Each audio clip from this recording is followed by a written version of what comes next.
कहकर दूसरे दिन एसएसपी और डीएम दोनों का ट्रांसफर कर दिया जाता है। हाँ। इससे लगता है कि इंटरफेरेंस कुछ जरूरत से ज्यादा है और बहुत ज्यादा, और संभवतः यही कारण है कि अरुण कुमार ऐसे मौके पर छुट्टी गए। ऐसे मौके पर सामान्यतः पुलिस अधिकारी छुट्टी नहीं जाते हैं, और अगर जाना भी चाहते हैं तो सरकार उन्हें छुट्टी नहीं देती। गोविंद राजू, रिस्पॉन्ड कीजिए प्लीज। नहीं, बिल्कुल यशपाल जी जो बात कह रहे हैं वो बिल्कुल सही है। ये माना, अगर इस बात को मान भी लें कि अरुण कुमार का जो कार्यक्रम था वो बहुत पहले से तय था, उनको अपने निजी काम से जाना था, बुकिंग्स और तमाम चीजें पहले से भी हो गई थी, तब भी जो स्थिति उत्तर प्रदेश की है, ऐसे में कम से कम उनको इस वक्त छुट्टी दिया जाना जरूरी नहीं था। तो कहीं न कहीं जो उत्तर प्रदेश में जो आपने बात कही कि जिस तरह का कामकाज चल रहा है, उसमें अधिकारी अपने मन से, अपने विवेक से अपने अधिकारों का उपयोग नहीं कर पा रहे, ये बात बिल्कुल आज साफ है। जब उत्तर प्रदेश में सरकार बनी थी तब से आज तक, अगर हम सिर्फ पुलिस की बात करें तो मतलब ये तीसरे डीजीपी और तीसरे एडीजी लॉ एंड ऑर्डर हैं। लगातार अधिकारियों को बदला जा रहा है। 50-50 पुलिस अधिकारियों का एक दिन में तबादला होता है। और सूबे के जो बड़े मंत्री हैं शिवपाल सिंह यादव, वो अभी 2 दिन पहले भी उन्होंने कहा और कम से कम 1 दर्जन बार वो कह चुके हैं कि हमारे अधिकारी सुधर जाएं तो हम सब चीजों को ठीक कर दें। पुलिस के अधिकारियों पर लगातार दबाव है। जिस तरह से तबादले होते हैं, जिस तरह से उनको अपनी जगह पर टिकने नहीं दिया जाता है, जिस अधिकारी को मुजफ्फरनगर में पुराने अधिकारी को हटाने के बाद वहां का हाल सुधारने के लिए भेजा गया, उस अधिकारी को एक जगह से हटाकर लखनऊ इसलिए लाया गया था कि उन पर ये सरकार के नजर से आरोप था कि वो ठीक से काम नहीं कर पा रहे।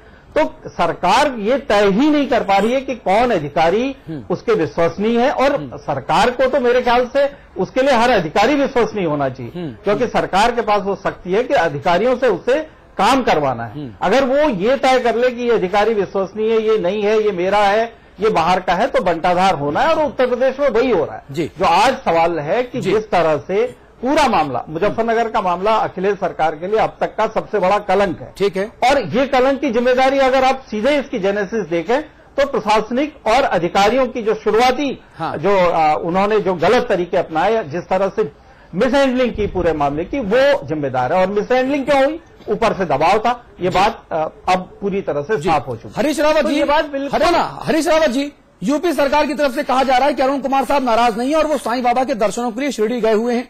अरे भाई, ये तो ठीक वैसा ही हो गया कि घर में किसी की मौत हो जाए और घर का कोई सदस्य सिनेमा देखने चला जाए। अरे जब प्रदेश में दंगा हो रहा हो तब शिरडी जाने की जरूरत क्या है? सरकारी सीयूजी वाला जो नंबर है मोबाइल फोन का, वो भी बंद किया हुआ है अरुण कुमार साहब ने। ऐसा भी नहीं है कि रोमिंग का बिल अरुण जी को अपनी जेब से भरना होता है। आखिर सरकार की तरफ से हरीश जी ये लीपापोती क्यों हो रही है? ये फेस सेविंग टैक्टिक्स क्यों? हरीश जी, ये भी समझना पड़ेगा हमको। देखिए, मैं एक अधिकारी और सरकार के बीच में क्या हो रहा है उस पर टिप्पणी नहीं कर सकता, क्योंकि मैं केंद्र सरकार में मंत्री भी हूं। लेकिन मुझे अरुण जी के विषय में जो कुछ अखबारों में छपा है तो उसको पढ़ करके बहुत तकलीफ हुई है, और मैं दोहराऊंगा कि मुख्यमंत्री जी को उनसे बात करें। जी, एसपी यादव साहब, आखिरकार मुख्यमंत्री जी किस किस से बात करेंगे? हरीश जी सलाह दे रहे हैं कि मुख्यमंत्री जी को बात करनी चाहिए। मुख्यमंत्री जी आजम खान से बात करें, या शिवपाल जी से बात करें, या वो तमाम दूसरे कद्दावर मंत्रियों से बात करें, या वो अधिकारियों से बात करें? कौन किससे बात करे? भाई साहब, कुछ समझ ही नहीं आ रहा। सरकार में इतना कंफ्यूजन क्यों है?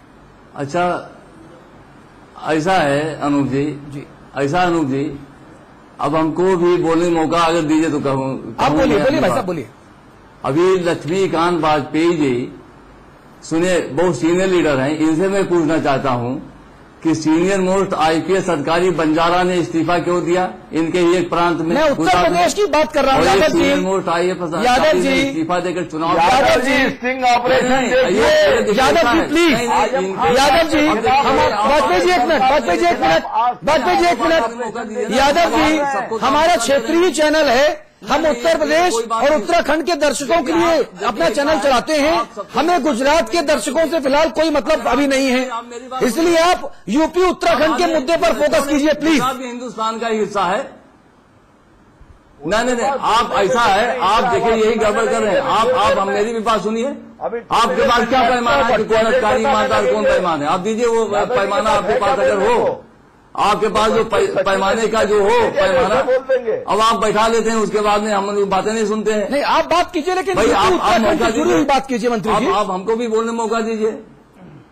यादव जी नहीं क्यों नहीं Gujarat is a prime of India. Uttar Pradesh सरकार क्यों नहीं कि हमारे भाई प्रदेश साहब, में अगर गुजरात आप हमारे देश का एक हिस्सा है, लेकिन हमारा चैनल समाचार प्लस वो गुजरात में नहीं देखा जाता, वो उत्तर प्रदेश और उत्तराखंड में देखा जाता है, और इसीलिए आज हम यूपी सरकार से जुड़ा हुआ मुद्दा लेकर आए हैं भाई साहब। मंत्री जी,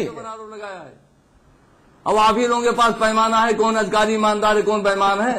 कोई अधिकारी अगर छुट्टी जाता है तो आप फट से जान जाते हैं कि वो नाराज हो गया। कौन सा पैमाना आपके पास है नाराज हो गया? आप ये बता दीजिए, ईमानदारी का कौन पैमाना है आपके पास, बता दीजिए। वो अधिकारी काम नहीं करता है तो आप कहते हैं काम नहीं कर रहा, आक्रमण। यादव जी, ये तो आप तय करेंगे ना कि आपकी सरकार में कौन ईमानदार है, कौन ईमानदार नहीं है। बात यहाँ पर ईमानदारी की नहीं है। 41 मिनट में दुर्गा शक्ति नागपाल को निपटा दिया जाता है। भाटी साहब स्टिंग ऑपरेशन में सामने नजर आते हैं। ये हम थोड़ी कह रहे हैं। नेपाल नागपाल आपको शायद आपको डाटा आंकड़ा पता नहीं है कि खेमका को किसने सस्पेंड किया। खेमका एक सीनियर IAS अधिकारी, मंत्री जी उसको माफ नहीं कर रहे हैं। यादव जी, आप उत्तर प्रदेश की बात से उत्तर प्रदेश की बात क्यों नहीं कर रहे हैं मंत्री जी? हम पूरे भारतवर्ष की बात करें, यूपी की बात ना करें, ऐसे कैसे होगा मंत्री जी? उत्तर प्रदेश में अभी पिछली सरकार में उत्तर प्रदेश में कितने IAS को, एक IAS अधिकारी को जो डाटा गया उस समय तत्कालीन मुख्यमंत्री ने वो खुदकशी कर लिया। एक IAS अधिकारी ने जो है हार्ट अटैक हो गया डाटा, और तमाम अधिकारियों को सस्पेंड पिछली सरकार में। यशपाल सिंह साहब, आज हमारे राजनेताओं की यही दिक्कत है कि हम जिस मुद्दे पर, जिस संवेदनशील मुद्दे पर बात करना चाहते हैं, हमारे राजनेता और हमारी सरकारें उस मुद्दे पर बात नहीं करना चाहती। यशपाल जी, इसीलिए अधिकारियों का शोषण हो रहा है क्या? क्योंकि अधिकारियों को यहाँ पर इग्नोर किया जा रहा है। कौन अधिकारी? ये बड़ा भारी दुर्भाग्य है कि इतना गंभीर मैटर है और इस पर बात कुछ घुमा दी जा रही है। हाँ। ये समस्या तो है, ये है अधिकारियों की बात सुनी नहीं जाती, उनकी समस्याएं नहीं सुनी जाती, उनकी परेशानियां नहीं देखी जाती, अधिकारियों को गाजर मूली की तरह से ट्रीट किया जाता है और जब मर्जी हो हटा दिया जाता है। अभी जो SSP मुजफ्फरनगर सस्पेंड हुआ है वो मात्र वहां 10 दिन का SSP था और उसको खास तौर से भेजा गया था। वो क्यों सस्पेंड हुए पता है ना यशपाल जी? मैं बताऊं क्यों सस्पेंड हुआ? क्योंकि वो सुभाष चंद्र दुबे IPS ऑफिसर 2011-12 में रमाबाई नगर में तैनात थे SP के तौर पर। एक TT भर्ती घोटाला हुआ था, उसके डायरेक्टर संजय मोहन को SP रहते हुए गिरफ्तार किया था 7 फरवरी 2012 को सुभाष चंद्र दुबे ने। और संजय मोहन साहब अखिलेश जी की सरकार में सचिव स्तर पर बैठे एक सीनियर IAS अफसर के चढ़ते के रिश्तेदार हैं। मानदान जिसे कहते हैं ना, चढ़ते के रिश्तेदार हैं। और इसीलिए सुभाष चंद्र दुबे को अखिलेश जी की सरकार आने के बाद लगातार अस्थिर किया जा रहा है। यशपाल जी, ये सत्यता है। ये पीछे की कहानी तो मुझे नहीं मालूम थी, लेकिन इतना मैं जरूर जानता हूं कि सुभाष दुबे एक तेज तर्रार बहुत कॉम्पिटेंट अफसर है और उसको सोच समझ करके वहां भेजा गया था। अरुण कुमार स्वयं हेलीकॉप्टर से लेके गए थे। अरुण कुमार के छुट्टी जाने के पीछे मुझे कुछ ये भी लगता है कि संभवतः उन्हें ये बात अच्छी नहीं लगी कि एक ऐसा SSP जिन्होंने उसको चुन करके ले जा करके वहां पोस्ट कराया दंगे के लिए, और वो सस्पेंड कर दिया गया। यही सब बातों को लेकर के संभवतः अरुण कुमार छुट्टी पे गए हैं। जो आपका अंदाज है काफी कुछ हद तक सही है। नहीं, और जो ये अंदाज नहीं है, हमारे पास सबूत हैं। हमारे पास टेलीफोन की फोन कॉल्स रिकॉर्डिंग्स हैं, हमारे पास दस्तावेज हैं जिनसे साबित हो जाता है कि एक ईमानदार IPS ऑफिसर के खिलाफ किस तरह से द्वेषपूर्ण कार्रवाई की गई। लक्ष्मीकांत वाजपेयी जी, सवाल विपक्ष की भूमिका पर भी है कि अगर इस तरह से चीजें होंगी तो हम क्या 84 कोसी और 5 कोसी परिक्रमा में व्यस्त रहेंगे, अपने आप को व्यस्त रखेंगे? अरे भाई, पहले प्रदेश की जनता के लिए नर की सेवा कर लें, बाद में नारायण की सेवा करेंगे। लेकिन भाजपा तो राम भरोसे ऐसी भूली कि नर को भूल गई, नारायण के चक्कर में दौड़ पड़ रही है। बिल्कुल नहीं भूले हम। मुजफ्फरनगर की दुर्घटना के बाद भारतीय जनता पार्टी ने स्थानीय तौर पर भी ईमानदाराना प्रयास किया शांति व्यवस्था कायम रखने का। ये 7 तारीख का तो प्रायोजित अशांति कार्यक्रम था समाजवादी पार्टी की सरकार का। और इसलिए उसके बाद सरकार ने कार्रवाई नहीं करने दी, अधिकारियों को दरोगा तक, थानेदार तक को दबाव में ले लिया। हाँ। और नहीं तो यह अशांति नहीं होती। भारतीय जनता पार्टी के नेता उमा भारती ने जाने की कोशिश की, नहीं जाने दिया गया। मुख्यमंत्री जी जाएंगे, प्रधानमंत्री जी जाएंगे, जाना चाहिए, लेकिन प्रतिपक्ष के नेताओं को भी अपने अधिकारियों के साथ दंगाग्रस्त क्षेत्रों में जाने देने में कहाँ दिक्कत आ रही थी? नहीं, लेकिन अगर सरकार को लगता है सरकार को लगता है भड़काऊ भाषण दिए जा सकते हैं, सरकार ने रोक दिया कि सरकार का अधिकार है। एक अतुल जी, जनता और भड़काऊ है जो FIR है विधायकों के खिलाफ, हाँ, उस FIR में कोई एक्ट तो दिखावे। एक लाइन भी अगर इन्वर्टेड कॉमा में अंडरलाइन करके हो कि फलाने ये बोला, फलाने ये बोला, फलाने ये बोला, इसके कारण सांप्रदायिक विद्वेष से भड़क गया, नहीं है ऐसा। टेप उनके पास है, उस टेप का विधिक परीक्षण करा के क्यों नहीं FIR में लाइन डाली गई? FIR वेग है। और इस तरह 4 आदमियों ने अलग अलग समय पर माइक पर बोला, चारों की कंबाइंड FIR है।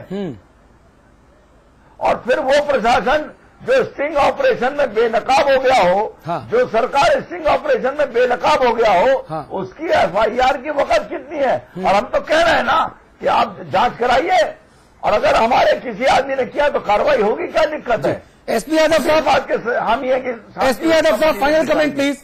आखिरकार सदन के भीतर, सदन के बाहर जिन विधायकों के ऊपर FIR कराई आपने, उन विधायकों को आप पकड़ते भी नहीं है। यानी मुद्दा तो क्या आप जानबूझकर आपकी सरकार गर्म रखना चाहती है कि मुद्दा गर्म रहे बस?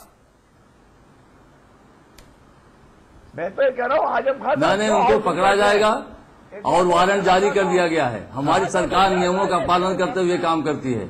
जहां तक स्टिंग ऑपरेशन का सवाल है, फर्जी है, कट एंड पेस्ट है, और इसके लिए अरे भाई फर्जी स्टिंग ऑपरेशन है तो उस चैनल के ऊपर आप केस क्यों नहीं करते? आप भारतीय प्रेस परिषद में क्यों नहीं जाते?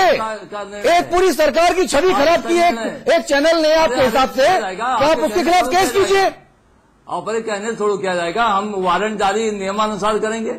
अरे आप उस चैनल के खिलाफ केस क्यों नहीं करते? मुख्यमंत्री जी उल्टा उस चैनल को इंटरव्यू दे रहे हैं, आप कह रहे हैं चैनल फर्जी है, चैनल का स्टिंग ऑपरेशन फर्जी है, और मुख्यमंत्री उसी चैनल को इंटरव्यू दे रहे हैं। क्यों किया जाए? अब जांच कमेटी, देखिए ऐसा है, 5 सदस्यीय जांच कमेटी का गठन किया गया है जांच के लिए, और जांच में दूध का दूध, पानी का पानी हो जाएगा, उसके बाद में कार्रवाई किया जाएगा। भाई साहब नहीं जाएगा। भाई साहब, दूध तो दिखता ही नहीं, पानी पानी दिखता है तरीके से, वो भी आम लोगों के खून से रंगा हुआ लाल।